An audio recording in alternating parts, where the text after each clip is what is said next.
Bonjour, bienvenue sur Mon Financier. Nous sommes le jeudi 12 mars. Ça y est, c'est fait. Ce n'était qu'une question de temps. C'est désormais chose faite. L'indice phare de la place parisienne qui a franchi en séance hier le seuil des 5000 points au plus haut depuis mai 2008. Alors depuis le démarrage du plan de rachat d'actifs de la BCE avec 1100 milliards d'euros qui seront injectés, eh bien c'est tout simplement l'euphorie boursière sur les marchés. À noter qu'à Paris, eh bien, ce sont surtout les valeurs cycliques qui sont les plus recherchées. Donc une euphorie sur les indices boursiers, puis l'emballement également sur les obligations souveraines avec des rendements bien, qui tous les jours enfoncent des plus bas historiques. Alors les experts parlent de japonisation des rendements qui seraient en marche puisque les taux des pays dits périphériques, Espagne, Portugal, Italie, eh bien, sont à des niveaux records. Et puis le 10 ans français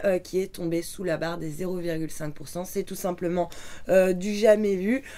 Une obligation française qui se rapproche du coup des taux japonais qui eux sont minés par la déflation. Autre conséquence de la hausse de la BCE, eh bien c'est l'euro qui poursuit sa chute face au dollar et qui file tout droit vers la parité. Hier, c'est le seuil des 1,06 qui a été cassé, donc au plus bas depuis 12 ans. Du coup, eh bien, ça pose un sacré dilemme à la Fed. L'envolée du billet vert, qui, vous le savez, est suivie de très près par la Banque centrale américaine. Et elle commence à s'inquiéter de l'impact d'une hausse aussi vertigineuse sur les exportations et donc sur l'économie. C'est vrai que les politiques monétaires américaines et européennes sont tellement opposées, eh bien que la Fed songerait justement à décaler le calendrier d'une première hausse des taux d'intérêt pour ne pas créer justement un appel d'air qui serait favorable à l'appréciation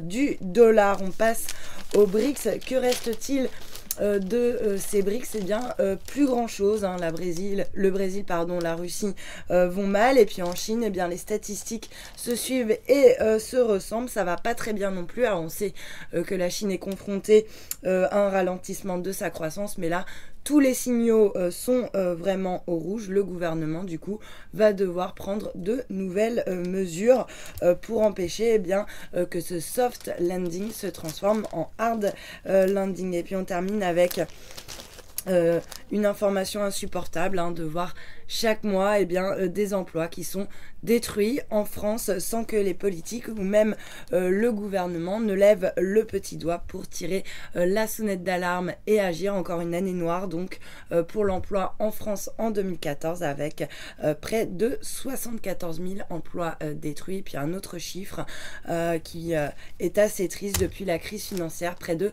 615 000 emplois ont été détruits en France. 615 000, voilà pour le morning. Restez avec nous, très bonne journée.